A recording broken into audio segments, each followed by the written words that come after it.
Et là, bonjour. Aujourd'hui, on va faire des cookies. On va faire des cookies. Je reviens, je prépare la tambouille, je prépare tout. Et je suis à vous dans 5 minutes parce qu'en plus de ça, il y aura quelques petites histoires, évidemment. Hein, sans histoire, quelle serait cette chaîne YouTube quand j'y pense. Bon, allez, je vous dis à dans 2 minutes pour vous, 10 minutes pour moi. Parce que le calcul, c'est compliqué. À tout de suite. Aujourd'hui, c'est petit cours de cookies. Alors, vous aurez besoin de la farine. Là, pour savoir, c'est tout simple, c'est juste de la farine, voilà. 300 g de farine. Il y aura, faut que je pas tout faire tomber, bouge. 100 g d'huile désodorisée, huile de tournesol, tout ça, bref, ce que vous avez dans le placard. Après, du sirop de vanille, de l'arôme naturel de vanille. Alors, vous en prenez pas, vous faites ce que vous voulez. 100 g de sucre. 150, bon là j'en ai un peu plus parce que je sais pas calculer. La pépite de chocolat. Alors 50, 100 grammes, voilà. Faites comme vous le souhaitez, écoutez, les gourmands, les pas gourmands, voilà. Ouais, les pas gourmands, les gourmands. Et du lait de soya ou du lait d'avoine, comme vous voulez. Voilà, moi j'ai pris soja vanille parce que j'en ai acheté il n'y a pas longtemps, du coup il fallait que je le fasse. Si qu'on a la flemme, vu qu'on est un jour férié, on prend un fouet. Donc du coup, c'est soit la cuillère, si on a vraiment la flemme de faire la vaisselle. Soit un fouet. Alors moi, comme vous voulez, j'ai 45 bols, donc bon. Ah non, tu tombes pas. Ah non, non, non. Ah non, alors là, non, ça va pas être possible. Merci. Ouais. C'est chiant, trépied, c'est chiant. Bon, je vais vous raconter des anecdotes de scolarité. Alors je vais le faire de mémoire. Ça va être entre le collège et le lycée. Parce que la primaire, j'en ai qu'une et franchement, elle est ridicule. Tu ne calcules pas mon cœur déchire. C'est pas ma faute si t'as pas eu ce que tu désires. Alors, on va commencer par les ingrédients secs. Vraiment, la farine, on va mettre, je vais vous dire, et un sachet de vérité. Arrête de faire des conneries, ça commence. Voilà, la petite cocaïne, c'est faux. C'est là. Du sel, alors un poquito de sel, elle a dit un pif de sel. Donc moi, hop, un pif de sel. On mélange. Ma première anecdote de collège que j'ai eue, c'était avec mon prof de maths. Alors j'avais un prof de maths, sachez que j'ai toujours eu 8, 9, 5 en maths. Ce qui fait qu'on faisait rien. Donc du coup, on faisait des conneries. Et c'était pas une bonne chose à faire. Que vu qu'on était 4 dans un même groupe, bah on faisait des conneries. Mais que ce soit en maths et tout. Et à un moment donné, le prof, faut savoir que le prof avait pas de ceinture. Alors ce qu'on appelle la règle du plombier, c'est la règle du prof de maths. C'est la même théorie. Voilà. Sachez qu'il s'accoudait. Alors, vous avez souvent des profs comme ça qui s'accoudaient comme ça. Genre, attendez, je vous fais un schéma. Vous voyez pas comme ça. Mais sachez que j'avais le cul du mec en plein dans ma face. Donc en fait, on l'appelait l'arrêt du plombier et à un moment donné, il l'a su et il nous a collé. Enfin, il nous a collé, du moins il nous a mis un mot. Parce qu'on avait dit, ah, la cul du plombier, ah, très marrant, hein. Faites pas ça à vos profs, s'il vous plaît. C'est des gens gentils en vrai. C'est aux ingrédients liquides. Au sugar. On va mettre l'huile. Pourquoi ça pète? Ça pète. Je vous mens pas, ça a pété. Ça pète, vous entendez? C'est quoi ce bordel? On mélange. Un peu de vanille. J'arrive à l'ouvrir. Voilà. Un peu, hein. Voilà, un peu.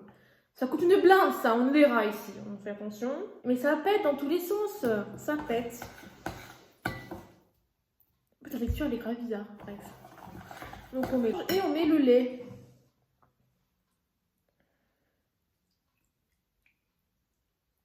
Voilà.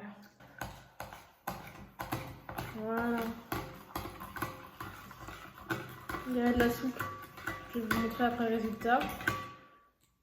Miam. Très très bon. Alors du coup, voilà pour les anecdotes de collège. C'est la seule que je me souviens. Oh non, j'ai un gars, une fille. Anecdote numéro 2. Viens m'affronter. Je suis là. Tu vois, je suis debout. Je suis un homme. Que j'étais beaucoup harcelée étant petite. À cause de la couleur de cheveux que j'ai. Hein, parce qu'évidemment, les roux ça dérange ou les roux on n'aime pas ça. Donc du coup, bah, et je bégayais aussi énormément, d'où le fait que je parle vite tout le temps. Voilà. Et à un moment donné, j'étais avec des amis qui étaient dans le sport de combat, Il faut savoir qu'on était dans un banc. Vous savez, je sais pas si S'il y a des gens qui étaient dans mon collège, vous savez très bien où ça se situait à côté, là-bas, dans le fond. Et on était assis sur des bancs, voilà, on était assis sur des bancs. Et là, t'as une meuf qui arrive, on va l'appeler Fanny, je sais plus bon, Fanny. Elle vient, elle me dit, ouais, la rousse et tout, connasse, et tout, vraiment, on commence à m'insulter de tous les noms. Je me rappelle plus les insultes, ça fait loin, je vous rappelle que j'ai une mémoire de merde. Et là, genre, on vrille, toute ma pote, moi, on se regarde, on vrille, on devient les fous du quartier. On l'attrape, ma pote l'attrape, sachant qu'elle était une certaine ordre de judo à l'époque. Donc elle a dû avoir mal, la nénette. Elle a dû avoir très très mal au dos. Donc paf, sur le béton, hein, nue sur le béton. Et moi j'arrive, je lui tiens les tresses. Your life does not. Oh my God. Oh. Une tresse, je lui arrache une tresse, voilà. Et j'étais convoquée, évidemment, et la coupable du truc, elle a jamais voulu assumer, hein, parce qu'évidemment, on harcelait des gens parce que c'était différent. Descendu, et quand la CPE m'a dit « Pourquoi vous l'avez traînée ?» J'ai dit « Elle n'avait pas qu'à traiter de rousse cette connasse. » Bande de connards, va. Et la prof m'a regardé comme ça. « Mais vous vous rendez compte de ce que vous dites ?» Oui, oui, madame, oui. Elle m'harcelait depuis au moins 6 mois. Donc oui, je sais très bien ce que j'ai dit, madame. Je sais très très bien ce que j'ai dit. Voilà. Mission est faite. On va... Je sais plus s'il faut mettre... Je sais plus. On va regarder, excusez-moi. On va regarder, parce que je sais plus. Et dans la petite bolinette, le mélange. Attends, c'est une texture vraiment pas ouf. Voilà, on mélange, Martine, on mélange. Bon, bah j'ai été victime un peu de tout, hein, quand j'étais au collège. Alors ça me gonfle par contre. Du coup, bah j'ai été harcelée, hein, tout état le matin, on va dire. Pas la même troupe de personnes, et il s'avérait que je prenais le car tous les jours parce que j'étais dans un petit village paumé, hein, vous savez très bien en plus. Et à un moment donné, je reçois un truc sur la tête. Vous savez, comme une merde de pigeon qui vous tombe sur la tête. Mais c'est pas une merde de pigeon. Alors, tu sais, moi je continue ma route, tout ça. C'est ça me gratte la tête, c'est je me gratte comme ça, je me gratte. Et là, je vois du sang. Moi, phobique du sang comme je suis. Je panique, je fonds en crise de panique, sachant que j'avais jamais fait de crise de panique, donc je savais pas ce que c'était. J'étais en PLS, mais quand je dis en PLS, c'était vraiment en PLS. Je vais voir la surveillante, je lui dis, maman, j'ai mal à la tête, on m'a fait saigner. Là, elle était paniquée, elle était en mode, oui, qu'est-ce qui s'est passé et tout. Donc moi, je sais pas, tu sais, je sais vraiment pas ce qui s'est passé. Et du coup, bah, elle m'emmène chez la directrice. La directrice me dit qu'est-ce qui s'est passé et tout. Moi, tu sais, je sais pas, je panique, j'étais comme ça, j'avais les mouchoirs sur la tête en mode en train de saigner, je paniquais, je savais pas quoi dire. Donc, du coup, bah, elle appelle ma mère arrive au catastrophe avec son scoulo et se gare. Vas-y, passe-toi, dépêche-toi, j'ai pas le temps. Je suis énervé là, t'insultes ta mère, attends, tu vas voir. Ah, tiens, je me laissais faire moi, je suis pas ta mère moi. Putain, je me suis trompé de route, je vais te manger tes morts. Putain, je suis énervé là. Paniqué parce que bah, je sais pas ce qui m'arrivait, je sais pas ce qui se passait, bref. C'était un peu l'angoisse pour moi.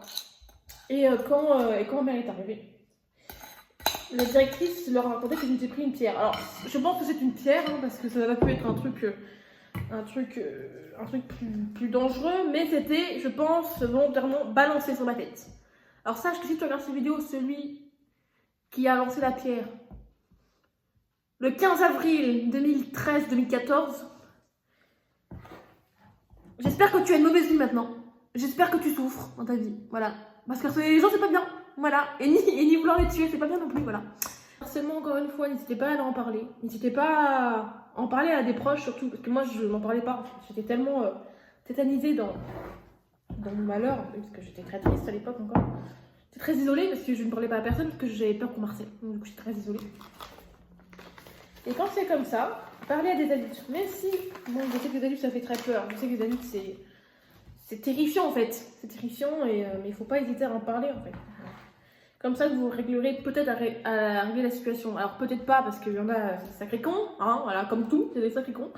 Mais n'hésitez pas à en parler, vraiment. Et si vous avez des problèmes d'harcèlement, contactez cette petite association ou les numéros que je mettrai dans la description. Un peu plus joyeuse, on va commencer à faire sauter les cookies. Et je vais vous raconter des anecdotes de lycée. Quelle grâce. Non, c'est bon. Je vais goûter c'est la fraise. Moi, je suis un peu gourmand. C'est pas ma faute si t'as pas eu ce que tu désires. Je traîne neutre. Mais c'est pas trop sucré. Ça change. J'étais parmi les élèves les plus turbulentes, que j'ai traîné avec des gens un peu turbulents. Voilà, j'étais en lycée, il faut savoir que j'étais en bac pro. Alors en bac pro, c'est pas pareil qu'en bac général, hein. C'est-à-dire que tu es dans un environnement professionnel, c'est-à-dire que je vais te comporter comme une pro. Voilà. Dire que je ne me comportais pas du tout comme une pro parce que je faisais que bavarder et que mes profs avaient envie de me tuer à un premier degré. Et bah je me suis pris des trucs dans la tronche. Alors faut savoir que quand j'étais en seconde, j'avais littéralement des amis qui étaient tout le temps avec moi et avec lesquels je ne faisais que des bêtises. C'est-à-dire, par exemple, parler en permanence. Parler, jacter tout le temps. Même le moment du conseil de classe. Ou la réunion parents d'élèves. Voilà. Et moi, vu que j'étais un peu concon, je me suis dit, ah, il va rien se passer et tout, t'inquiète, mon père il sera au courant de rien, j'avais dit à mes potes. Vous sentez venir que manifestement, ça s'est pas passé comme prévu. Non, ça s'est pas passé comme prévu.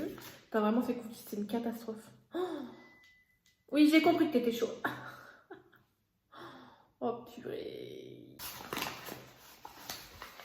Mon prof principal qui était un affreux bonhomme, parce que je peux pas le blairer, mon prof, c'est un autre sujet, mais il était insupportable avec moi parce que j'étais nulle en sport, donc voilà, il n'aimait pas les gens nuls en sport. Et il chope mon père, il me dit oui, alors Laura ça va pas, Laura fait que bavarder, Laura.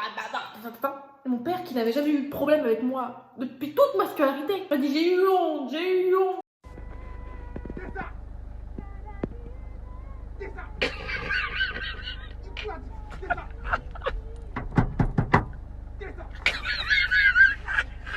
Pour lui, c'était un bon, parce que j'avais bavardé de ma vie, toujours très très sale, j'avais des problèmes et tout. Mais il va pas. Je lui ai dit, plus tard, je lui ai dit, mais c'est l'adolescence, tu sais, et les ados sont pas les plus intelligents du monde. Hein, voilà, donc. Pourquoi j'ai encore pas acheté de trépied, putain, c'est incroyable. Ça va se casser la gueule. Allez, merde, non. À la fin là. Voilà, ça tient. Bon. Du coup, on va reparler un peu du lycée, que j'en ai pas mal, des anecdotes comme ça. Faut savoir qu'il y avait un mec dans ma classe qui se prenait pour Rambo, qui savait tout. Voilà, qui pensait savoir tout, qui pensait, voilà, ça s'infuse et tout. Ce que une prof, moi, ne supportait pas, hein, tout état de cause, puisque c'était elle la prof, que ça s'appelait, on l'appelait comment ? Sandrine, on l'appelait Sandrine, voilà, parce que son nom, je vais pas le dire en caméra, parce que surtout elle regarde la vidéo et en tout cas je la salue. Bonjour madame. Ce mec-là se prenait pour la première des merdes, hein. Non, se prenait pas pour la dernière des merdes. Et il pensait tout savoir sur tout. Et sachant qu'on était dans un cours d'éco de vente et qu'il fallait calculer. Voilà, c'était du calcul. Moi j'étais délarguée parce que je suis dyscalculique chez moi. Faut savoir que ma prof mettait dans un monde de pantalons de couleur parce qu'elle adorait ça et ça lui allait très bien. Déjà, ça lui allait très bien et madame, c'était beau gosse, hein. Donc du coup, le mec faisait que l'avaler sur ses coups, Le mec faisait que de l'avaler et tout. Bref, à un moment donné, ça l'agaçait, mais maligne comme elle était, la prof, bon, elle s'est dit, je vais laisser couler et on va attendre qu'il fasse une erreur. Alors, l'erreur a été que, à un moment donné, il s'est ramené avec un pantalon de couleur. Un jaune, on appelle un jaune ou un orange, je sais pas ce qu'il s'est ramené. Et, maligne comme elle était, elle n'a pas calculé tout de suite, elle a dit, ouais, tranquille et tout. Voilà. Je la voyais dans son regard, moi j'étais toujours au premier rang, donc je voyais, tu sais, j'ai pris à la pause. Elle l'a chopé entre deux oreilles, elle a dit, mais on va appeler Valérie avec un Y. Valérie, vous savez, moi, votre pantalon il est très beau aussi, hein, ça vous va très très bien. Il a réagi quand on lui a dit. Elle a marié en bleu. En fait, elle se foutait de sa gueule. Une robe, vraiment.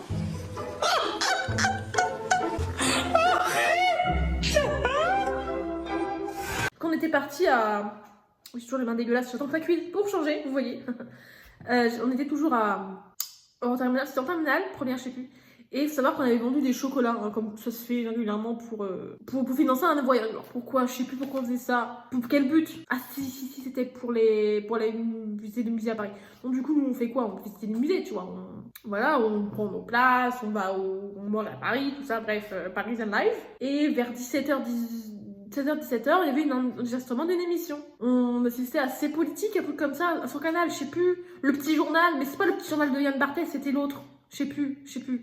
On pris des places là-bas. Ouais, il y avait Christophe Damien. Vous savez le mec à l'écharpe rouge là, de centre droite qui a fondé franc-tireur là. Ouais, je peux pas le. Enfin, quand il était gentil avec moi parce qu'il voyait bien que j'étais dans le mal. Bref. En fait, c'est dans les mêmes studios CPMP. Donc, t'avais le Cyril là. Donc, on a des bonnes affaires. Je sais pas si quelqu'un vous a expliqué, mais en gros, on a un espèce de vestiaire. On met nos manteaux, nos bagages, tout ça. Là, il y a des vigiles qui nous vérifient déjà si on n'a pas eu une bombe sur nous. Et après, on rentre. C'est allez, 80 dans le public. Faut savoir que c'est tout petit un studio. C'est vraiment genre la taille de la pièce où je suis là, c'est tout petit. Donc, mais en fait, ils jouent, enfin, c'est des génies quoi. Donc, du coup, bah, on nous assoit. Faut savoir que moi, je voulais être visible parce que mon rêve, c'est de faire la télé, donc à l'époque.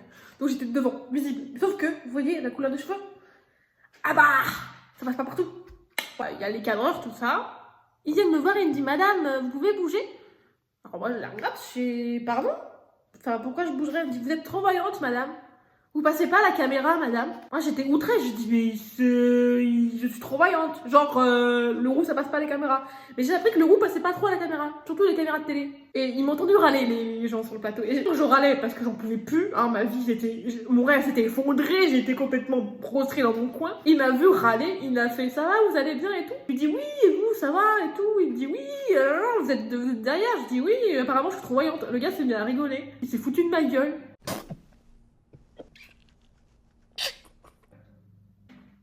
Goûter. Mais à un point où j'ai même pas à point j'étais deg. Et c'est ma seule expérience télé d'ailleurs. J'étais contente de l'avoir fait. J'en ai marre de la chaîne de la voisine, elle fait que gueuler. Que gueuler, elle gueule. Que gueuler là, Jacques Roussel là. Dernière anecdote, pendant le bac, sachez qu'on était à 2 semaines, 3 semaines du bac. Et qu'on avait des exercices à faire pour une épreuve en particulier, c'est-à-dire que ça durait 3 heures, on devait s'entraîner, tout ça. Donc c'était la dernière séance qu'on faisait ça, sinon on avait plus de temps. Et du coup, bah nous on fait notre truc, on fait le machin et tout. Il faut savoir que vu qu'on bavardait trop, parce que je bavardais encore à l'époque, je vais voir, je vais arriver. Comme je disais, vu que j'ai pas fini mon anecdote avant, on était pendant une épreuve, donc ce qui fait que, en préparation d'épreuve, on révisait.